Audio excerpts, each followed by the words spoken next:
शांति। आज है 24 अप्रैल, शिव बाबा की साकार मुरली। आज मीठे बाबा कहते हैं, मीठे बच्चे, तुम सवेरे अमीर बनते हो, शाम को फकीर बनते हो। फकीर से अमीर, पतित से पावन बनने के लिए दो शब्द याद रखो, मन मनाभव मध्याजी भाव। प्रश्न है, कर्म बंधन से मुक्त होने की युक्ति क्या है? उत्तर, याद की यात्रा तथा ज्ञान का सिमरण। एक के साथ सर्व संबंध रहे, अन्य कोई में भी बुद्धि न जाए। जो सर्वशक्तिवान बैटरी है, उस बैटरी से योग लगा हुआ हो, अपने ऊपर पूरा ध्यान हो, दैवी गुणों के पंख लगे हुए हों, तो कर्म बंधन से मुक्त होते जाएंगे। ओम शांति। बाप ने बैठ समझाया, यह है भारत की कहानी। भारत के लिए अच्छा क्या कहानी है? सुबह को अमीर, शाम को फकीर। इस पर एक कहानी है। सुबह को अमीर था। यह बातें तुम जब अमीर हो तब नहीं सुनते हो। फकीर और अमीर की बातें तुम बच्चे, बाबा कहते, संगम युग पर सुनते हो। यह दिल में धारण करना है। बरोबर भक्त फकीर बनाती है। भक्ति क्या करती है? फकीर बनाती है और ज्ञान अमीर बनाता है। दिन और रात भी बेहद का है। फकीर और अमीर भी बेहद की बात है और बनाने वाला भी बेहद का बाप है। सभी पतित आत्माओं के लिए एक ही बैटरी है, पावन बनाने की। ऐसे ऐसे टोटके याद रखो तो भी खुशी में रहेंगे। बाप कहते हैं, बच्चे, तुम सवेरे अमीर बन जाते हो, फिर शाम को फकीर बन जाते हो। कैसे बनते हो, यह भी बाप समझाते हैं। फिर पतित से पावन, फकीर से अमीर बनने की युक्ति भी बाप ही बतलाते हैं। मन मनाभव मध्याजी भव, यही दो युक्तियां हैं। यह भी बच्चे जानते हैं, ये पुरुषोत्तम संगम युग है। तुम भी यहाँ बैठे हो, गारंटी है तुम स्वर्ग के अमीर जरूर बनोगे। नंबर वार पुरुषार्थ अनुसार। स्कूल में भी ऐसे होता है। नंबर वार क्लास ट्रांसफ़र होता है। इम्तिहान पूरा होता है तो फिर नंबर वार जाकर बैठते हैं। वह है हद की बात, यह है बेहद की बात। नंबर वार रुद्र माला में जाते हैं। माला अथवा झाड़, बीज तो झाड़ का ही है। परमात्मा फिर मनुष्य सृष्टि का बीज है। यह बच्चे जानते हैं कि झाड़ वृद्धि को कैसे पाता है, पुराना कैसे होता है। आगे यह तुम नहीं जानते थे, बाप ने आकर समझाया है। अभी यह है पुरुषोत्तम संगम युग। अभी तुम बच्चों को पुरुषार्थ करना है। बाबा कहते, दैवी गुण के पंख भी धारण करने हैं। अपने ऊपर पूरा ध्यान देना है। याद की यात्रा से ही तुम पावन बनोगे और कोई उपाय नहीं। बाप जो सर्वशक्तिवान बैटरी है, उनसे पूरा योग लगाना है। उनकी बैटरी कभी ढीली नहीं होती। वो सतो रजो तमो में नहीं आते, क्योंकि उनकी सदा कर्मतीत अवस्था है। तुम बच्चे कर्म बंधन में आते हो। कितने कड़े बंधन हैं। इन कर्म बंधनों से मुक्त होने का एक ही उपाय है, याद की यात्रा। इसके सिवा और कोई उपाय नहीं। जैसे यह ज्ञान है, यह भी हड्डियां नरम करता है, यूँ तो भक्ति भी नरम बनाती है। कहेंगे, यह बेचारा भक्त आदमी है, इनमें ठगी आदि कुछ भी नहीं है। परंतु भक्तों में ठगी भी होती है। बाबा अनुभवी है। आत्मा शरीर द्वारा धंधाधोरी करती है तो इस जन्म में भी सब कुछ स्मृति में आता है। 4-5 वर्ष की आयु से अपनी जीवन कहानी याद करनी चाहिए। कोई 10-20 वर्ष की बात भी भूल जाते हैं। जन्म जन्मांतर का नाम रूप तो याद नहीं रह सकता। एक जन्म का तो कुछ बता सकते हैं, फोटो आदि रखते हैं। दूसरी जन्म का तो पता नहीं रह सकता। हर एक आत्मा भिन्न नाम रूप देश काल में पाठ बजाती है। नाम रूप सब बदलता रहता है। एक तो बुद्धि में है, कैसे आत्मा एक शरीर छोड़ फिर दूसरा लेती है। जरूर 84 जन्म, 84 नाम, 84 बाप बने होंगे। अंत में फिर तमो प्रधान संबंध हो जाता है। इस समय जितने संबंध होते हैं उतने कभी नहीं होते। कलयुगी संबंधों को बंधन ही समझना चाहिए। कितने बच्चे होते हैं, फिर शादी करते हैं, फिर बच्चे पैदा करते हैं। बाबा कहते इस समय सबसे जायज़ी बंधन है चाचे मामे काके का। जितने जायज़ी संबंध उतनी जायज़ी बंधन। अखबार में पढ़ा 5 बच्चे इकट्ठे जन्मे, पांचों ही तंदुरुस्त हैं। हिसाब करो, बाबा कहते हिसाब करो कितने ढेर संबंध बन जाते हैं। इस समय तुम्हारा संबंध सबसे छोटा है। सिर्फ एक बाप से सर्व संबंध है। दूसरा कोई से भी तुम्हारा बुद्धि योग नहीं, सिवाय एक के। सतयुग में फिर इससे जायज़ी है। हीरे जैसा जन्म तुम्हारा अभी है। हाईएस्ट बाप बच्चों को अडॉप्ट करते हैं जीते जी गोद में जाना वर्षा पाने के लिए। सो अभी ही होता है। तुम ऐसे बाप की गोद में आए हो जिससे तुमको वर्षा मिलता है।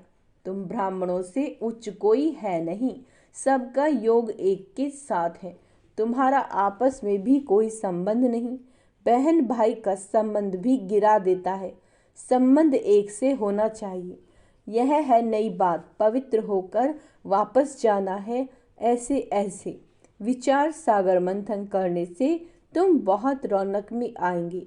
सतयुगी रौनक और कलयुगी रौनक में रात दिन का फर्क है। भक्ति मार्ग के समय है ही रावण का राज्य। पिछाड़ी में साइंस का घमंड भी कितना होता है। जैसे सतयुग से भेंट करते हैं। एक बच्ची ने समाचार लिखा कि हमने स्वर्ग प्रश्न पूछा कि स्वर्ग में हो या नर्क में, तो 4-5 ने कहा हम स्वर्ग में हैं। बुद्धि में रात दिन का फर्क पड़ जाता है। कोई समझते हैं हम तो नर्क में हैं, फिर उनको समझाना पड़ता है कि स्वर्गवासी बनना चाहते हो, स्वर्ग चाहते। बाबा कहते स्वर्ग कौन स्थापन करते हैं। ये बहुत मीठी मीठी बातें हैं, तुम नोट करते हो, परंतु वह कॉपी में ही नोट्स रह जाते हैं, समय पर याद नहीं आते। अब पतित से पावन बनाने वाला परम पिता परमात्मा शिव है। वो कहते हैं मामे कम याद करो तो पाप कट जाएंगे। याद से कोई तो आमदनी होगी ना। याद की रस्म अब निकली है। याद से ही तुम कितने उच्च स्वच्छ बनते हो। जितनी जो मेहनत करेगा उतना ऊंचा पद पाएगा। बाबा से भी पूछ सकते हो। दुनिया में तो संबंध और जायदाद के पीछे झगड़े ही झगड़े हैं। यहाँ तो कोई बाबा कहते संबंध नहीं। एक बाप दूसरा ना को। बाप है बेहद का मालिक। बात तो बड़ी सहज है। उस तरफ है स्वर्ग और इस तरफ है नर्क। नर्कवासी अच्छे या स्वर्गवासी अच्छे? जो सयाने होंगे वह तो कहेंगे स्वर्गवासी अच्छे। कोई तो कह देते नर्कवासी और स्वर्गवासी। इन बातों में हमें कोई मतलब नहीं, क्योंकि बाप को नहीं जानते। कोई फिर बाप की गोद से निकल माया की गोद में चले जाते हैं। वंडर है ना। बाप भी वंडरफुल तो ज्ञान भी वंडरफुल, सब वंडरफुल। इन वंडर्स को समझने वाला भी ऐसा चाहिए जिसकी बुद्धि इस वंडर में ही लगी रहे। रावण तो वंडर नहीं है, न उनकी रचना वंडर। रात दिन का फर्क है। शास्त्रों में लिख दिया काली दह में गया, सर्प ने डसा काला हो गया। अब तुम अच्छी रीति ये सब समझा सकते हो। श्री कृष्ण के चित्र को कोई उठाकर पढ़े तो रिफ्रेश हो जाए। 84 जन्मों की कहानी है। जैसी श्री कृष्ण की वैसे तुम्हारी। स्वर्ग में तो तुम आते ही हो ना, फिर त्रेता में भी आते रहते हैं। वृद्धि होती रहती है। ऐसे नहीं, त्रेता में जो राजा होते हैं वो त्रेता में ही आएंगे। पढ़े के आगे अनपढ़े को भरी ढोनी पड़ेगी। यह ड्रामा का राज बाबा ही जान सकते हैं। अब तुम जानते हो तुम्हारे मित्र संबंधी आदि सब नरकवासी हैं, तुम पुरुषोत्तम स्वर्गवासी हो। पुरुषोत्तम, अब बाबा कहते अब पुरुषोत्तम बन रहे हैं। बाहर के रहने और यहाँ 7 रोज आकर रहने में बहुत फर्क पड़ता जाता है। हंसों के संग से निकल बगुलों के संग में जाते हैं। बहुत बिगड़ने वाले भी हैं। बहुत बच्चे मुरली की परवाह नहीं करते। बाप समझाते हैं गफलत नहीं करो, तुमको खुशबूदार फूल बनना है। सिर्फ एक बात ही तुम्हारे लिए काफी है, याद की यात्रा।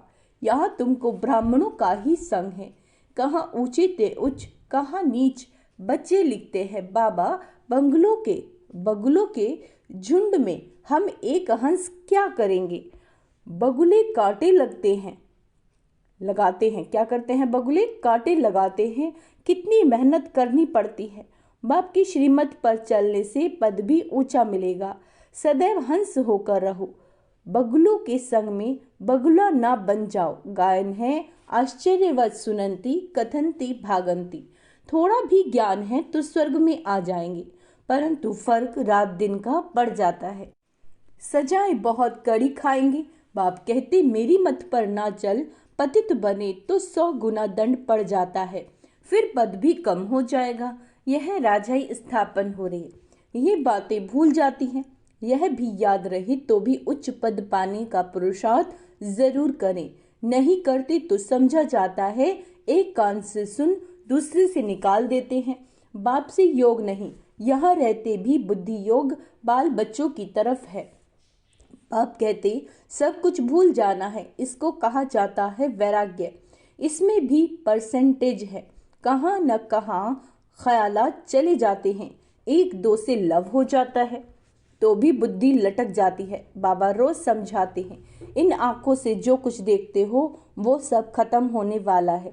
तुम्हारा बुद्धि योग नई दुनिया में रहे और बेहद के संबंधियों से बुद्धि योग रखना है। यह माशूक वंडरफुल है।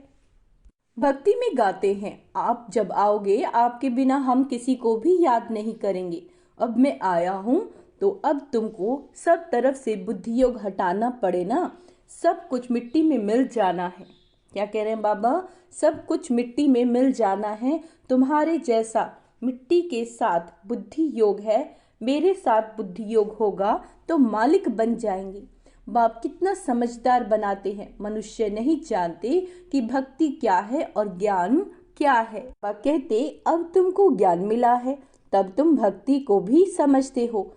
अब तुमको फीलिंग आती है कि भक्ति में कितना दुख है। मनुष्य भक्ति करते हैं, अपनों को बहुत सुखी समझते हैं, फिर भी कहते हैं भगवान आकर फल देंगे।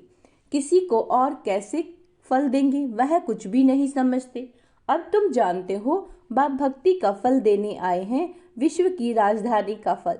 जिस बाप से मिलता है वह बाप जो डायरेक्शन देते हैं उस पर चलना पड़े, उसको कहा जाता है ऊंचे ते ऊंची मत मिलती है तो सबको, फिर कोई चल सके कोई चल ना सके। बेहद की बादशाही स्थापन होनी है। तुम अभी समझते हो हम क्या थे, अब हमारी क्या हालत है। माँ एकदम खत्म कर देती है।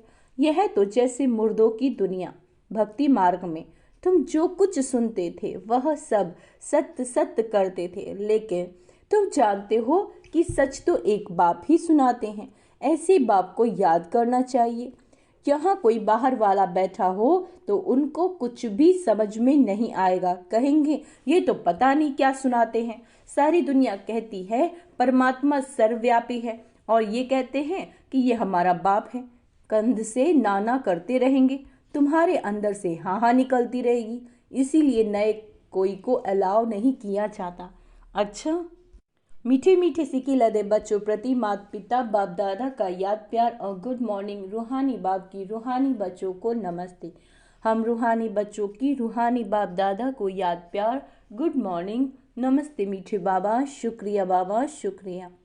धारणा के लिए मुख्य सा खुशबूदार फूल बनने के लिए संग की बहुत संभाल करनी है। हंसों का संग करना है, हंस होकर रहना है। मुरली में कभी बेपरवाह नहीं बनना, गफलत नहीं करनी।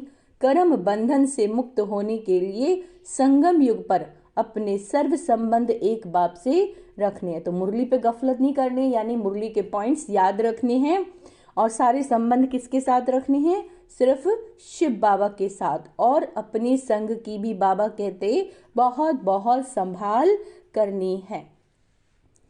बाबा कहते आपस में कोई संबंध नहीं रखना, किसी हद के संबंध में लव रख बुद्धि योग लटकाना नहीं है, एक बाबा को ही याद करना है। वरदान है परमात्म लव में लीन होने व मिलन में मगन होने वाले सच्चे स्नेही भव। स्नेह की निशानी गाई जाती है कि दो होते भी दो ना रहे, लेकिन मिलकर एक हो जाए, इसको ही समा जाना कहते हैं। भक्ति में इसी स्नेह की स्थिति को समा जाना व लीन होना कह दिया है। लव में लीन होना, क्या कह रहे बाबा? लव में लीन होना यह स्थिति है, लेकिन स्थिति के बदले उन्होंने आत्मा के अस्तित्व को सदा के लिए समाप्त होना समझ लिया। आप बच्चे जब बाप के और रूहानी माशूक के मिलन में मगन हो जाते हो तो समान बन जाते हो। स्लोगन अंतर्मुखी वह है जो व्यर्थ संकल्पों से मन का मौन रखता है। अंडरलाइन करेंगे, अंतर्मुखी का अर्थ बाबा ने बताया है कि अंतर्मुखी वो है जो व्यर्थ संकल्पों से मन का मौन रखता है। अच्छा, ओम शांति। तो आज का स्वमान अभ्यास करेंगे। मैं अंतर्मुखी आत्मा हूँ, मैं परमात्म लव में लीन आत्मा हूँ, अर्थात सच्चा स्नेही आत्मा हूँ। ओम शांति।